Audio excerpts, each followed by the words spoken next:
하나님의 진리를 막는 거예요.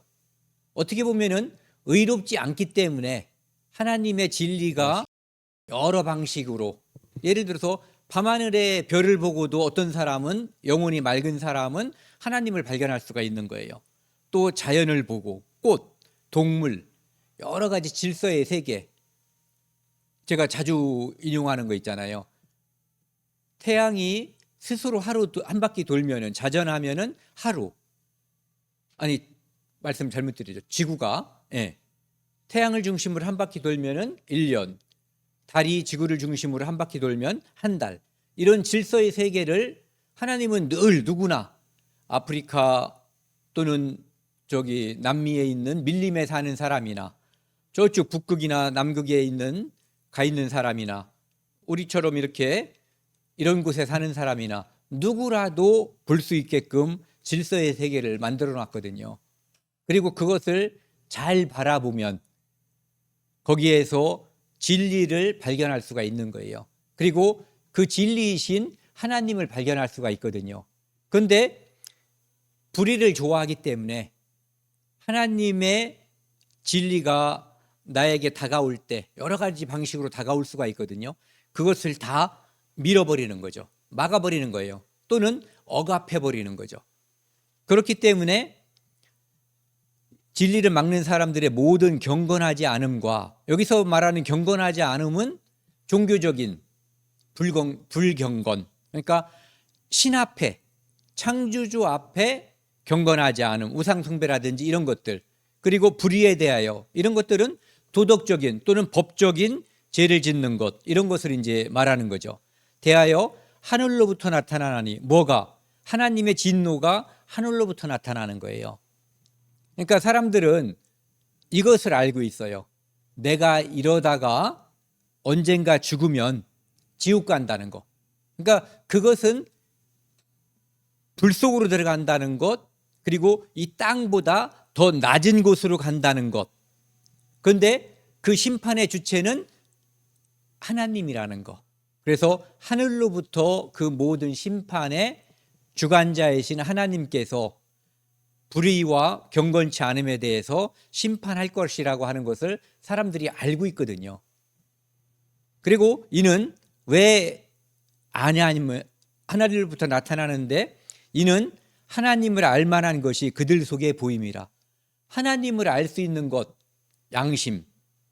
양심은 진화라고 하는 것을 생각해 볼 때 양심의 존재는 전혀 쓰잘데없는 거예요. 그리고 양심의 존재는 설명할 수 없는 거예요. 왜? 불편하게 만드는 거거든요. 진화됐다면 사람은 쾌락적이고 육체의 욕심을 위해서 자기의 이익이 되면 양심이고 도덕이고 다 팽개칠 만반의 준비가 되어 있어야지 돼요. 그런데 그들 속에 보임이라, 하나님께서 이를 그들에게 보이셨느니라. 그러니까 어디에 사는 누구든지 양심과 이성은 존재하는 거예요. 그것으로 하나님을, 진리를 발견할 수 있는 거거든요. 이것은 이제 우리가 조직신학에서 전에 말씀드린 걸로 따진다면 일반 계시가 되는 거예요. 그러니까 하나님의 질서의 세계, 자연과 만물을 통해서 하나님을 발견할 수 있는. 그런데 그게 일반 계시라면 이 성경을 주신 것은 특별 계시인 거죠. 일반 계시가 하나님을 발견하는 데 도움을 준다면 특별 계시는 하나님을 통해서, 예수 그리스도를 통해서 구원을 받을 수가 있게 해주는 거죠. 그러니까 일반 계시로는 구원에 이를 수 없는 거예요. 그래서 하나님께서 모든 사람들에게 양심과 이성을 통해서, 또는 하늘의 어떤 질서의 세계를 통해서 하나님을 증거하지 않은 것이 아니다, 이런 얘기죠. 창세로부터 그의 보이지 아니하는 것들, 곧 그의 영원하신 능력과 신성이 그가 만드신 만물에 분명히 보여 알려졌나니 그러므로 그들이 핑계하지 못할지니라. 좀 전에 설명드린 그거를 말하는 거예요. 자연과 우주, 만물, 이걸 통해서 하나님을 알 수 있게끔 하나님은 증거하셨다, 이런 얘기죠. 그래서 하나님께서 이 세상을 심판하실 때 천지는 없어지겠으나 내 말은 없어지지 아니하리라. 그러니까 이 세상에 일반 계시로 만들어 놓으신 이 천지와 이 지구는 사라져 버릴 거예요. 하지만 하나님의 말씀은 영원히 그대로 존재하게 되는 거죠. 그래서 여기 이제 20절의 이 말씀은 나중에 집에 가셔서 시편 19편을 읽어보시면은 1절부터 7절, 6절까지 요것을 이제 알 수가 있죠. 뭐냐면은 하늘이 하나님의 영광을 이제 선포한다는 것이요. 그래서 하나님은 누구에게나 증거하셨다. 그런데 거기에 관심을 갖는 사람은 그 이상의 것을 하나님께 요구하고 추구하고 기도하게 되는 거예요. 고넬료가 경건했고 구제했고 하나님께 기도했잖아요. 그러니까 하나님께서 이렇게 구원의 길로 연결을 해주시던 거죠. 그것처럼 찾고 두드리고 구하는 사람, 이 사람들은 그걸 봐야만 찾게 되는 거죠. 뭔가를 알아야 기본적으로 찾게 되니까요. 그래서 이렇게 1장 17절에 나와 있는 그 하나님의 의에 인간은 이런 모습이기 때문에 대책이 없는 거예요. 왜? 하나님은 의로우신 분이고 인간은 하나님으로부터 떠나 있고 이 뒤에 나와 있는 것들은 이제 엄청난 죄를 짓는 범죄하는 그런 존재가 되는 거거든요. 그렇기 때문에 인간이 자기 의로는 하나님께 도달할 수 없는 거예요. 하나님의 의에 나아갈 수가 없는 거죠. 그래서 믿음으로 하나님의 의에 도달할 수 있게끔 해주신 분이 예수 그리스도가 되는 거죠. 이제 21절, 23절에 보면은요, 그렇기 때문에 인간들은 종교적으로라도 완전히 타락했어요. 타락한 모습을 우리가 볼 수가 있는데 뭐냐면은 경배의 대상인 하나님을 젖혀놓고 하나님이 만든 피조물을 이제 어떤 태양도 섬기고 달도 섬기고 별도 섬기고 사람도 섬기고 황제 숭배도 있고 그 다음에 또 어떤 사람들은 뭐 호랑이도 섬기고 뭐 바다도 섬기고 다 그런 것들이 피조물이잖아요. 그런 것들을 섬기게 되는 거죠. 하나님을 알되 왜? 하나님을 알만한 것을 우리한테 보여줬고 자연과 만물을 통해서도 알 수 있게 주셨거든요. 그러니까 알 수 있는데 하나님을 알되 하나님을 영화롭게도 아니하며 그러니까 영화로움을 받아야 될 분 그분은 오직 하나님뿐이잖아요. 그런데 하나님을 영화롭게 안 하는 거예요. 감사하지도 아니하고 이 모든 것을 주시고 우리한테 대가를 요구하지 않는 분. 부모님들도 가끔 대가를 요구하죠. 그렇죠? 내가 이놈아 너를 어떻게 키웠는데 그거는 너 내 말 좀 잘 듣고 나한테 뭐 좀 잘하라는 얘기예요. 그런데 영화롭게도 아니하고 감사하지도 아니하고 오히려 그 생각이 허망하여지고 허망해진다는 것은 없어질 것, 허망한 것에 마음을 둬버리고 그것을 의지해버리면 허망해지는 거예요. 없어지는 것. 이를테면은 어떤 사람이 요새 이제 그런 거 많이 나왔잖아요. 전 재산을 다 해가지고 그 전세를 얻었는데 이 사람이 날라버린 거 받을 수 있는 길이 막막해져 버려요. 그러면 이게 허망해지는 거거든요. 의지할 것이 아닌 것을 의지해버리면 허망해지는 거예요. 그리고 미련한 마음이 어두워졌나니 왜냐하면 진리이신 하나님이 아닌 다른 것을 찾으니까 그것은 미련한 것이고 어리석은 거거든요. 그러니까 그 마음은 어두워질 수밖에 없는 거예요. 그냥 진리가 아닌 것을 의지하면 그 마음이 다 어두워지죠. 그래서 가끔 이제 우리끼리 그런 말을 하잖아요.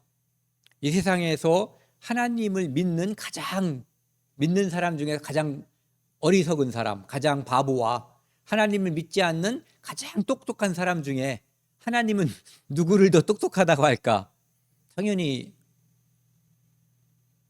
이 사람이거든요. 네. 비록 세상 지혜에는 눈을 감거나 어리숙해도 하나님을 알고 예수 그리스도를 통해서 얻을 수 있는 것. 사람들이 똑똑한 사람, 잘난 사람, 돈 많이 버는 사람을 좋아하고 선호하고 자기가 그렇게 되기를 바라는 이유가 뭐냐면은 잘 먹고 잘 살기 때문이 그런 거예요. 그런데 이 땅에서는 이제 어제 의대에 관한 그 백분 토론을 제가 좀 봤는데, 사람들이 의대를 왜 자꾸 가려고 그러냐면은 다른 직업에 비해서 잘리지 않고 오래 할 수 있고, 그 다음에 돈을 월등히 많이 받을 수가 있는 거예요. 그러니까 가려고 한단 말이에요. 그런데 이 세상은 의사를 100살까지 하는 사람은 별로 없을 거예요. 그러니까 많이 하면 30살에서 건강하게 100살까지 70년 잘 먹고 잘 산다고 치자고요. 그런데 하나님을 알고 예수 그리스도를 믿는 사람은 영생 복락을 누리는 거거든요. 영원히. 그러니까 이거하고 비교할 거리가 아닌 거거든요. 우리끼리 얘기하면은 다 수긍을 하는데 하나님을 믿지 않는 그 잘난 사람들한테 이 얘기를 하면은 미쳤다 그러고 정신 나갔다 그러거든요. 근데 진짜는 지들이 미치고 지들이 정신 나간 거예요. 모르는 것이 있는 거죠. 예. 여기 보시면 스스로 지혜 있다 하나 어리석게 되어, 잠언 1장 7절에 보면은 여호와를 경외하는 것이 지식의 근본이라고 그랬거든요. 그러니까 여호와를 경외하지 않는 사람은 지식의 근본이 없어요. 지식이 없는 사람이 지혜로울 까닭도 없는 거죠. 그래서 지혜가 있다 하나 어리석게 돼요. 그러니까 그 지혜는 자기 자신을 구원할 수 없는 지혜인 거예요. 물에 빠져서 지금 당장 죽을 사람이 돈이 많으면 뭐하고 지식이 많으면 뭐 할 거예요? 구원함을 받지 못하는데.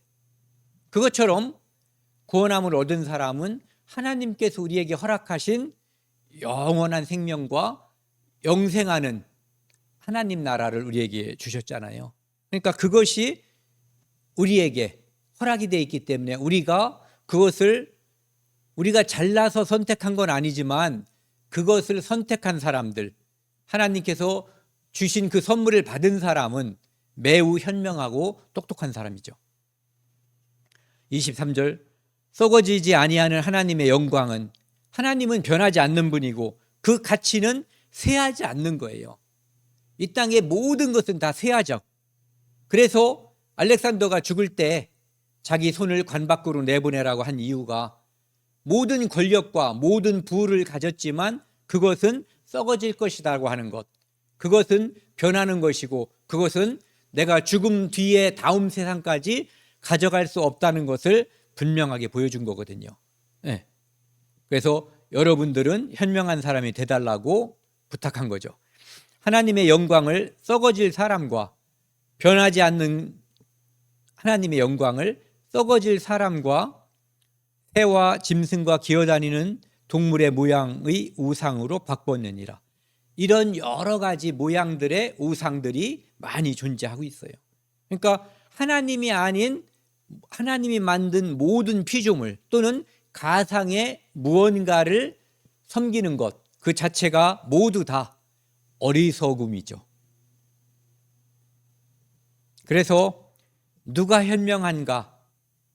하나님을 찾는 자, 그리고 하나님을 찾았기 때문에 하나님으로부터 영생의 선물을 받은 자, 그가 진정으로 똑똑한 거거든요. 그래서 이 인간이 타락했다는 것을 전적으로 알 수 있는 것이 경배의 대상을 젖혀놓고 하나님의 피조물을 섬기고 있다. 이 종교적인 타락이에요.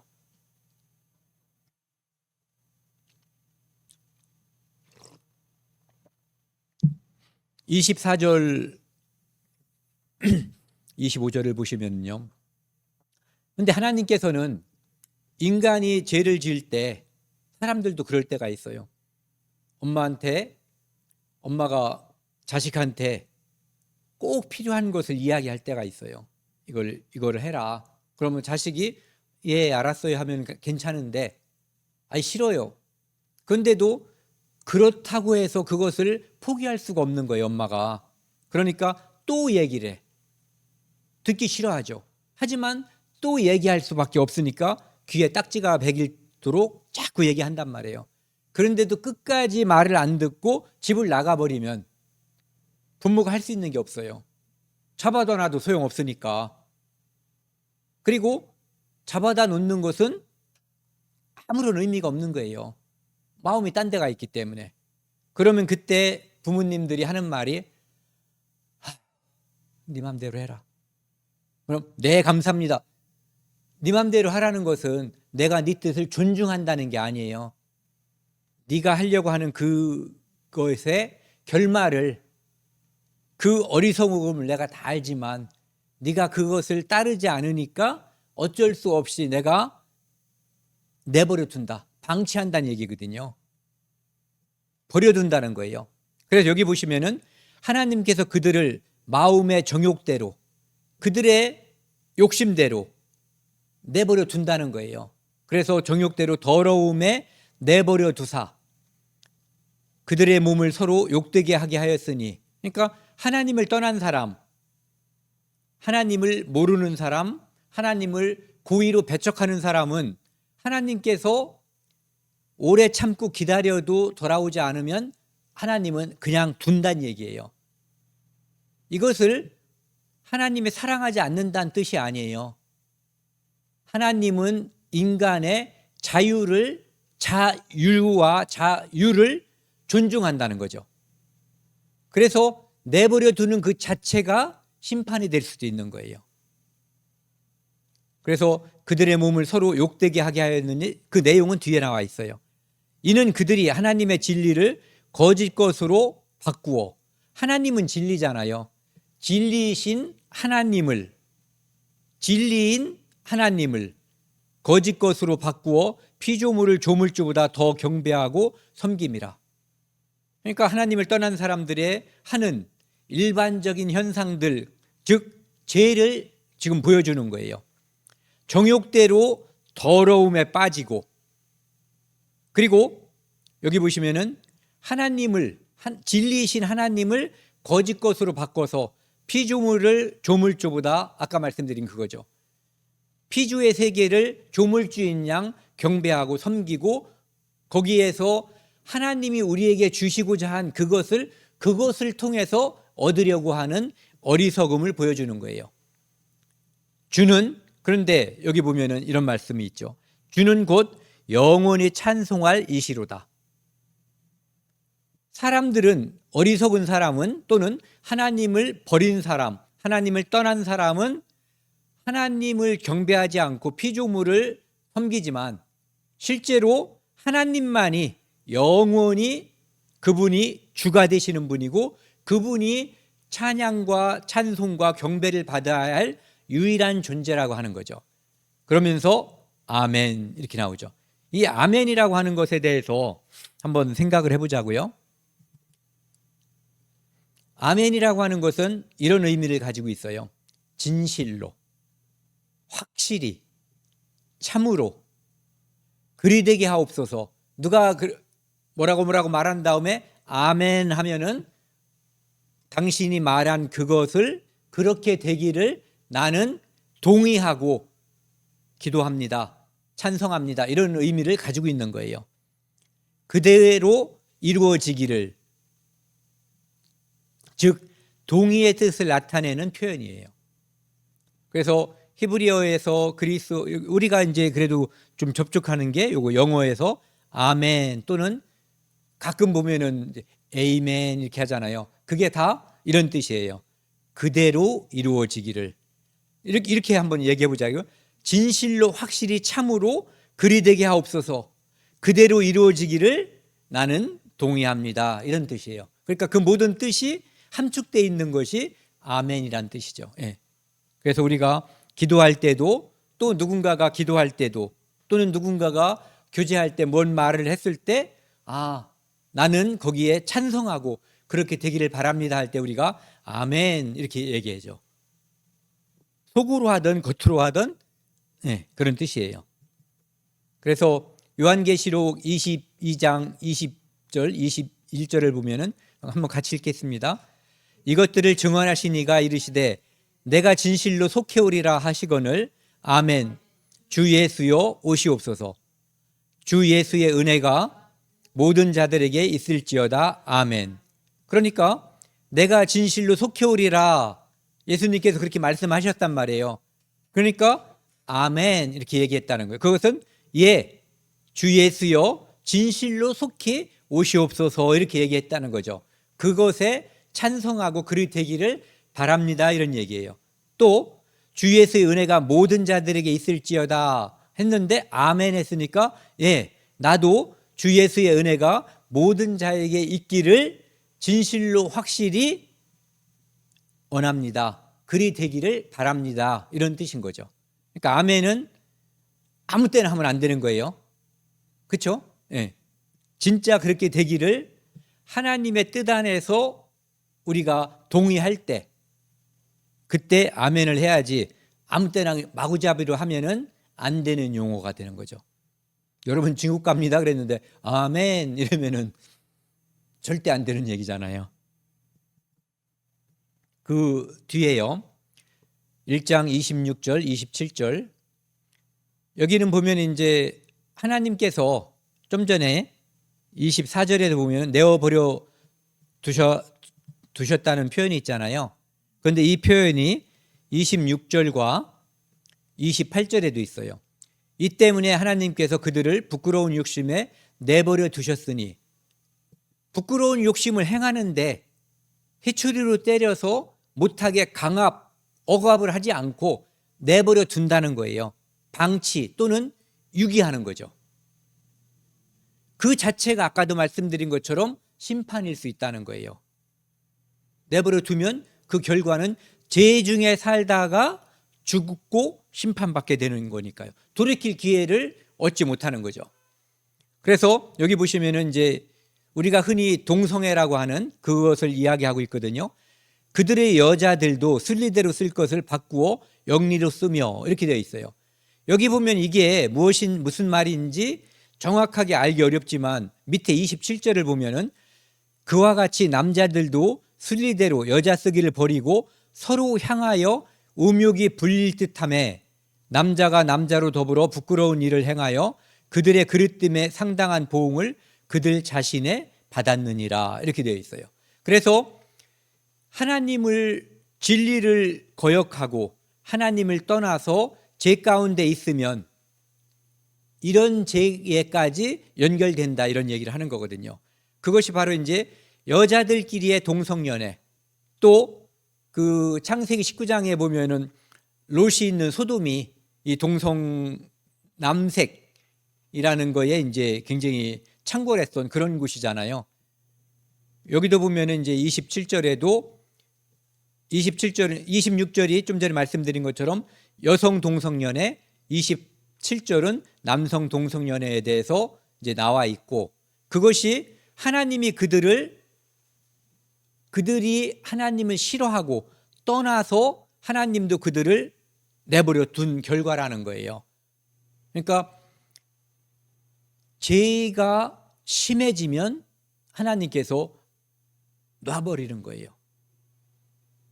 그런데 여기 이제 그들의 그릇됨에 상당한 보응을 그들 자신에 받았느니라. 그래서 이것들은 이제 어떤 성병이라든지 에이즈 뭐 이런 것들에 관련돼서 설명하기도 해요. 네. 이것은 나중에 제가 이제 혹시 이렇게 시간이 되면은 별도로 준비해 가지고 우리나라에 보면은 이제 근래에 이게 엄청나게 심해진 거예요. 뭐 퀴어 축제 해가지고 서울시청 광장 이런 데서 이제 그런 것들을 공개적으로 음성적으로 숨어서가 아니라 이제는 공개적이고 그 자기 자신을 이제 드러내면서 하는 그런 일들이 많아지고 있고 그것이 이제 하나님께서 싫어하는 이제 범죄라고 하는 거기 때문에 이제 요거에 대해서는 별도로 한번 다뤄보는 시간을 갖도록 하겠습니다. 1장 28절 32절까지인데 32절은 이제 요 다음번에 빼놨거든요. 28절 보면은 또한 그들이 마음에 하나님 두기를 싫어하며, 이것이 범죄가 계속 이어지면은 하나님 두기를 싫어할 수도 있고, 하나님 두기를 싫어하는 사람은 계속해서 죄를 범할 수 있는 거예요. 왜냐하면 하나님께로 돌아올 기회를 얻지 못하기 때문에, 회개라고 하는 거죠. 하나님께서 그들을 그 상실한 마음대로 내버려 두사, 그냥 여기도 3번 나왔죠. 24절에도 내버려 두사, 26절에도 내버려 두사, 여기도 역시 28절에도 내버려 두사. 하나님께서 심하면 그냥 둔다는 얘기예요. 그래서 상실한 마음대로, 그러니까 하나님을 잃어버린, 그래서 이 땅에서 무엇의 가치를 두고 무엇을 추구할 것인지 모르는 그 마음대로 그냥 둬버린다는 거예요. 그래서 결과는 합당치 못한 일을 하게 하셨다. 이 합당치 못한 일은 좀 전에 26절, 27절에 있었던 동성연애와 그 앞에 있었던 모든 범죄, 그 다음에 29절부터 이어지는 실질적인 행위로서 겉으로 드러나는 죄와 마음속에서 가지고 있는 모든 죄, 이것이 하나님을 싫어하는 사람들이 범죄하는 그 모습, 그 양상을 그대로 이야기하고 있어요. 29절을 보면은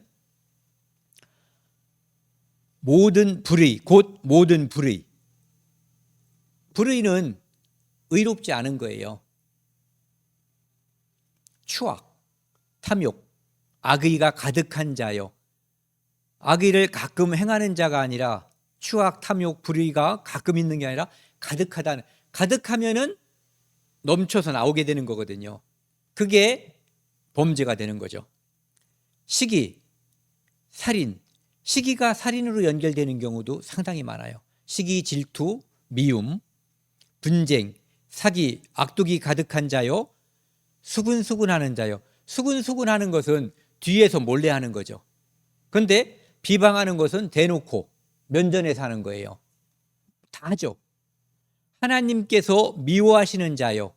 이런 사람들은 하나님을 미워하고 하나님이 미워하는 자예요. 능욕하는 자요. 교만한 자요. 교만한 자는 내가 너보다 잘났다 이거예요. 그러니까 교만은 패망의 선봉이라고 되어 있거든요. 교만한 자는 하나님 앞에 서지 못해요. 이 교만죄는 마귀가 가지고 있었던 게 이 교만죄거든요. 그 죄는 결국은 자기가 하나님보다 똑똑하다라고 생각하는 거거든요. 왜 그러냐 하면은 우리가 복음을 전할 때 근거는 하나님의 말씀이거든요. 그런데 이 말씀 모든 것을 다 자기가 가지고 있는 피조물이 하나님이 주신 이 말씀을 다 반박하고 다 밀어내버리거든요. 이게 바로 교만의 극치죠. 교만한 자요, 자랑하는 자요. 자랑은 주 안에서 하라고 그랬거든요.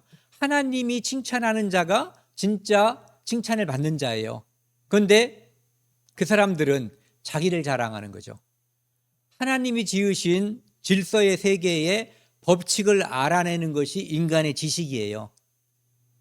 그것을 조금 알면은 얼만큼 알겠어요?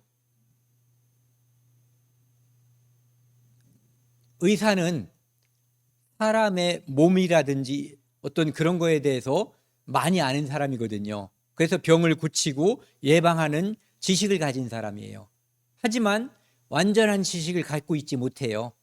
그래서 의사도 죽고 의사 아버지도 죽고 의사 아들도 죽어요.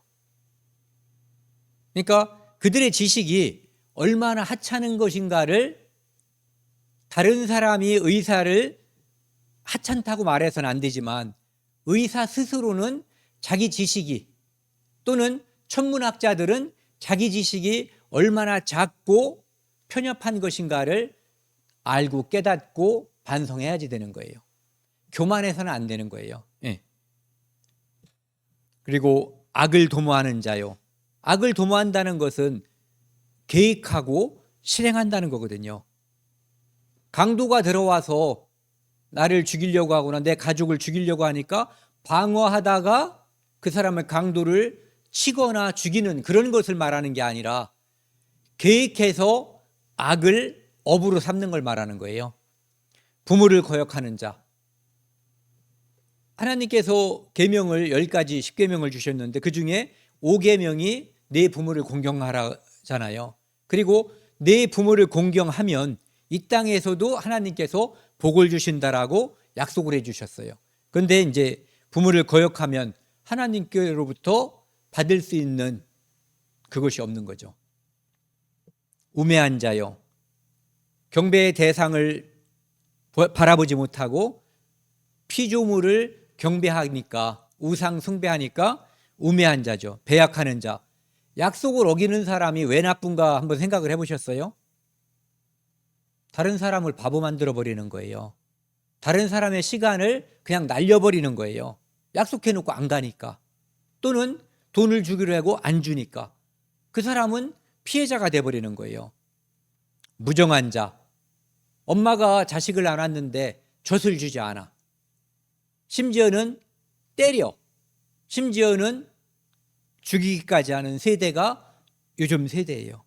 정말 무정하고 이 무자비한 이 세상에서 우리가 함께 살고 있어요.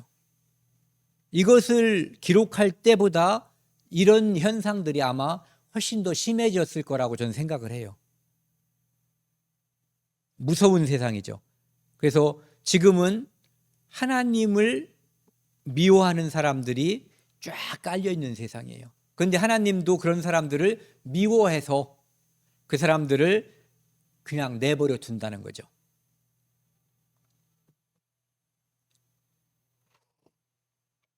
그런데 알아야 될 것은 하나님을 우리가 알고 하나님을 우리가 경배의 대상으로 삼는 것은 선택의 문제가 아니라는 거죠. 필수. 반드시 그리해야지 되는 문제가 있는 거예요. 이런 것과 같아요. 우리가 좀 전에 제가 물을 마셨는데요. 이 물을 마시는 것은 선택의 문제가 아니에요. 물을 안 마시면 죽어요. 밥을 안 먹으면 죽어요. 이것은 선택의 문제가 아니에요. 반드시 먹어야 되는 문제, 반드시 마셔야 되는 문제예요. 이 법칙을 정하신 분이 하나님이시고 하나님은 우리를 구원하기 위해서 모든 것을 다 계획하시고 실행하시고 완성하셨어요. 그것을 우리가 알고 믿고 영생을 얻어야 되는 거예요. 그것은 선택사항이 아니라 필수적인 문제거든요. 우리 삶의 삶과 죽음, 생명과 사망이 달려있는 문제거든요. 그렇기 때문에 반드시 이렇게 구하고 찾고 두드려야지 되는 문제가 되는 거예요. 아까도 말씀드렸지만 고넬료는 하나님을 경외했다고 돼 있어요. 그리고 가난한 사람들에게 구제했고 하나님께 늘 기도했거든요. 그러니까 하나님이 그를 찾은 거예요. 그런데 범죄에 빠져서 하나님 두기를 싫어하면 하나님을 만날 기회가 없어지는 거예요.